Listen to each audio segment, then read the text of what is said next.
Live news, खबर तो पक्की है। नमस्कार साथियों, जय हिंद।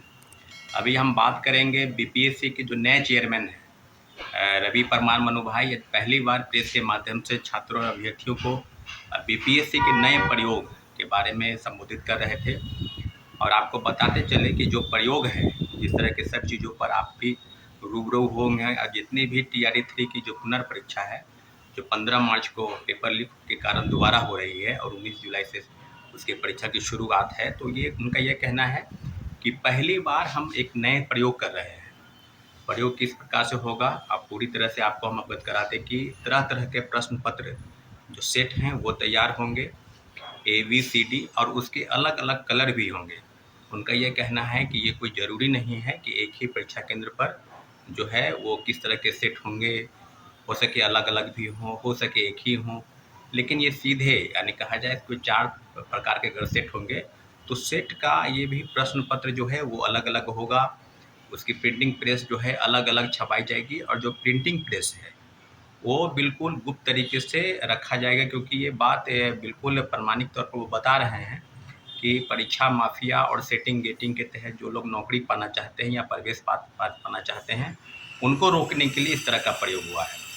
और पहली बार इस तरह की चीज़ें वो बता रहे हैं। आपको याद होगा कि इस तरह के नए प्रयोग से जैसे ही इस तरह की चीज़ें होंगी तो प्रश्न पत्र सीधे प्रिंटिंग प्रेस से सीधे जिलों में जाएगी। और ये डीएम को पता होगा, हो सके मान लीजिए कहीं पटना जिला है तो पटना में कई परीक्षा केंद्र होंगे, तो हर परीक्षा केंद्र में प्रश्न सेट जो है हो सके अलग अलग हो या एक ही हो, या कौन कौन रहेंगे ये वहाँ के जिलाधिकारी को पता होगा। और दूसरी तरफ जो इस प्रकार की बातें हो रही है कि जैसे ही प्रश्न पत्र अलग अलग सेट में होंगे तो वहाँ पर आपको नॉर्मलाइजेशन जो परसेंटाइल सिस्टम है उस तरह की चीज़ों का वो जिक्र कर रहे हैं। और बीपीएससी TRE 3 री एग्जामिनेशन, उसके आगामी जितनी भी परीक्षा हो सके 17वीं और आगामी जितनी भी परीक्षाएं होंगी सब में नॉर्मलाइजेशन और परसेंटाइल सिस्टम का जिक्र वो कर रहे हैं।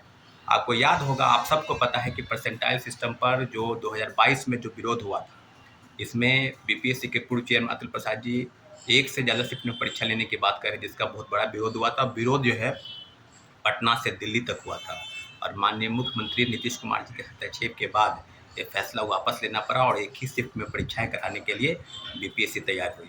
आज फिर पुनः उसी चीज़ों पर नए चेयरमैन फिर से नया धर्रे छात्रों को, अभ्यर्थियों पर एक नया कानून, एक नए तरह के प्रयोग ला रहे हैं। जो बीपीएससी खुद भ्रष्टाचार में लिप्त है, जिसके अधिकारी कर्मचारी खुद बीपीएससी के सारी परीक्षाओं में कदाचार कराने के लिए तैयार हैं, तो वह बात कहाँ से अब है कि आपके बातों पर भरोसा कर ले। कोई परसेंटाइल नॉर्मलाइजेशन जैसे ही लागू होगा, इसमें कम नंबर लाने वाले लोग पास कर जाएंगे और ज़्यादा से ज़्यादा मार्क्स लाने वाले भी फेल कर जाएंगे। इस तरह के नियम का विरोध हुआ था 2022 में भी, और आज पुनः इस तरह के नियम आप लाने जा रहे हैं।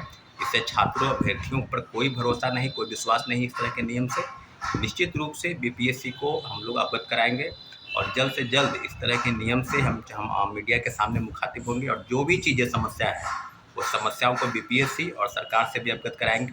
क्योंकि जो नियम आप लाने जा रहे हैं उस नियम का सीधे सीधे ये मतलब है कि बीपीएससी कदाचार मुक्त जो परीक्षा कराने का दावा कर रही है उस तरह की चीज़ें नहीं, बिल्कुल भ्रष्टाचार में लिप्त और सारे छात्रों अभ्यर्थियों को जो भरोसा नहीं है, विश्वास नहीं है, उसी की तरफ आगे बढ़ रही है।